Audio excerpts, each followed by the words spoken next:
Kupitia KTN kutoka Voi, mimi ni Hezron Kimari.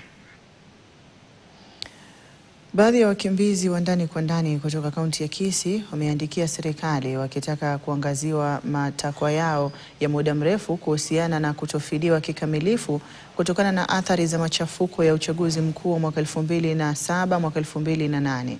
Mwenyekiti wa shirika la wakimbizi hao Joseph Atambo amesema wakimbizi wengi kutoka eneo hilo hawakushughulikiwa wakati wa kutolewa kwa fidia, licha yao pia kuathirika pakubwa na kupoteza mali zao. Wakimbizi wengine katika maeneo tofauti nchini walipokea pesa taslimu, vipande vya ardhi pamoja na kujengewa makazi chini ya operesheni ya Rudi Nyumbani. Kwa ile pesa ambayo ilitolewa mbeleni kabisa shilingi 10,000 ndio tulipata. Pesa nyingine tulisikia ilikuja mpaka hapa kwa DC, tukakuja tukangangana kuenda mbele, tunaambiwa hakuna jina. Sasa kujiuliza China inaenda wapi na nilipata shilingi 10,000? Ninaambiwa sio mkimbizi.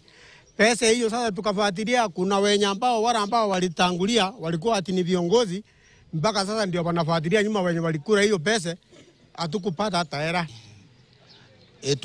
Tulipe bila ililipa wale wengine wa Central Province na sehemu za Rift Valley, kwa sababu hao walipewa shilingi 1,400, wakapewa shamba eka 2.5, wakachengewa, wakapewa maji, wakawekewa maji na vile vitu yote inahitajika katika nyumba ya kifamilia. Haya ndio tunataka kutoka kwa serikali yetu. Watu 1,213, lakini wakati huu tuko watu kama 1,100. Wale wengine walitoka na wakatoka na watu yao, na tunaendelea kukaguana ili ndio tujue wale walitoka na namba ya kiasi gani, members kama wangapi hawataki kukaa na sisi.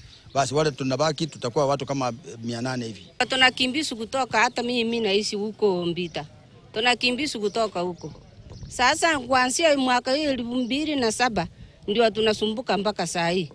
Kupata kitu chochote. Tunaomba serikali tafadhali tusaidie, tujue na sisi ni waathiriwa. Ndio wengine watoto wao wanakufa. Sasa wengine wanapotelea na wazazi wao, si kupata kitu chochote.